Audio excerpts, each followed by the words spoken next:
June 7వ తారీఖున 2025 సంవత్సరంలో ఆఫ్ఘనిస్తాన్‌కి, పాకిస్తాన్‌కి యుద్ధం వస్తుందని చెప్పడం జరిగింది. అక్టోబర్ 8వ తారీఖున ఆఫ్ఘనిస్తాన్‌కి, పాకిస్తాన్‌కి యుద్ధం వచ్చింది. ఈ లింక్ అనేది కింద డిస్క్రిప్షన్‌లో ఇస్తున్నాను. జై శ్రీరామ్. 2022 నుంచి 2025 అక్టోబర్ వరకు మొత్తం 19 ప్రెడిక్షన్స్ అనేవి నేను చెప్పినట్టు జరిగినాయి. అవన్నీ కింద డిస్క్రిప్షన్ లో ఇవ్వడం జరుగుతోంది. మేషరాశికి అధిపతి కుజుడు. మేషరాశిలో భరణి 4 పాదాలు, అశ్విని 4 పాదాలు, కృత్తిక 1వ పాదం ఉంటది. ఈ నక్షత్రం వాళ్ళందరికీ నేను చెప్పే వార ఫలితాలు వర్తిస్తాయి. ఈ వారంలో మేషరాశి వారికి లాభస్థానంలో రాహు గారు యోగిస్తున్నారు, 4వ స్థానంలో గురువు గారు యోగిస్తున్నారు. కేవలం 2 గ్రహాలు మాత్రమే యోగిస్తున్నాయి. మిగతా గ్రహాలు వ్యతిరేకత ఫలితాలు ఉన్నాయి.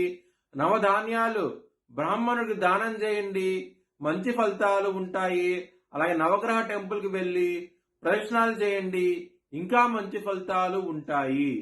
మీరు కనుక బుధవారం రోజున, శుక్రవారం రోజున ముఖ్యమైన పనులు స్టార్ట్ చేస్తే కనుక ఖచ్చితంగా విజయం సాధిస్తారు, ధన లాభం ఉన్నది. సోమవారం రోజున ముఖ్యమైన పనులు స్టార్ట్ చేయకండి. స్టార్ట్ చేసే వ్యతిరేకత ఫలితాలు ఉంటాయి, ధన నష్టం వచ్చే అవకాశం ఉన్నది, శత్రువులు కూడా పెరిగే అవకాశం ఉన్నది. కొంచెం జాగ్రత్త తీసుకోండి. మేష రాశి వారికి కుటుంబాధిపతి అయిన శుక్రుడు నీచబడ్డాడు కన్యా రాశిలో. దాని మూలంగా ఫ్యామిలీ ప్రాబ్లమ్స్ అనేవి ఉంటాయి. ధనపరంగా మాత్రం లాభస్థానంలో రాహు గారు ఉన్నారు కాబట్టి మీకు మంచి ఫలితాలు ఉంటాయి.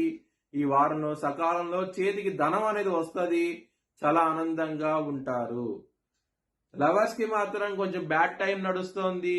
మీ లవర్ కి ప్రపోజ్ చేయకండి. ప్రపోజ్ చేస్తే గనక రిజెక్ట్ చేసే అవకాశం ఉన్నది. ఘర్షణ వాతావరణం అయితే ఉంటది. ఈ వారంలో కొంచెం జాగ్రత్త తీసుకోండి. శత్రులు అనేవాళ్ళు చాలా అధికంగా ఉన్నారు. 1 కాదు, 2 కాదు, 3 ముగ్గురు కన్నా ఎక్కువ మంది శత్రువులు ఉంటారు. ఈ వారంలో మిమ్మల్ని కిందకి లాగే వాళ్ళు చాలా ఎక్కువ మంది ఉన్నారు. జాగ్రత్త తీసుకోండి. కాల భైరవాష్టకాన్ని చదువుకోండి, చాలా చాలా మంచి ఫలితాలు ఉంటాయి. హెల్త్ పరంగా కొంచెం ఇబ్బందికరంగా ఉంటది. ముఖ్యంగా కొలెస్ట్రాల్, బీపీకి సంబంధించిన విషయాల్లో ఇబ్బంది పడే అవకాశం ఉన్నది. కొంచెం జాగ్రత్త తీసుకోండి. మ్యారేజ్ పరంగా చాలా ప్రాబ్లమ్స్ ఉన్నాయి. సప్తమాధిపతి శుక్రుడు నీచబడ్డాడు, మరియు 7వ స్థానంలో రవి నీచబడి ఉన్నాడు. సో ఈ గ్రహస్థితి ఉండటం మూలంగా మ్యారేజ్ పరంగా ప్రాబ్లమాటిక్ గా ఉంటది ఈ వారం అనేది. బిజినెస్ పరంగా బ్యాడ్ టైం నడుస్తుంది. బిజినెస్ లో ఇన్వెస్ట్మెంట్ అనేది ఎక్కువ చేయకండి. చేస్తే కనుక నష్టం వచ్చే అవకాశం ఉన్నది ఈ వారంలో. కెరియర్ పరంగా చాలా బాగుండబోతోంది. ఇక్కడ గురువు గారు 7వ దృష్టితో 10వ స్థానాన్ని చూస్తున్నారు. దాని మూలంగా చాలా చాలా మంచి ఫలితాలు ఉంటాయి. ముఖ్యంగా ప్రమోషన్స్ లాంటివి కూడా, కావాల్సిన డెవలప్మెంట్స్ ఈ వారం నుంచి స్టార్ట్ అవుతాయి.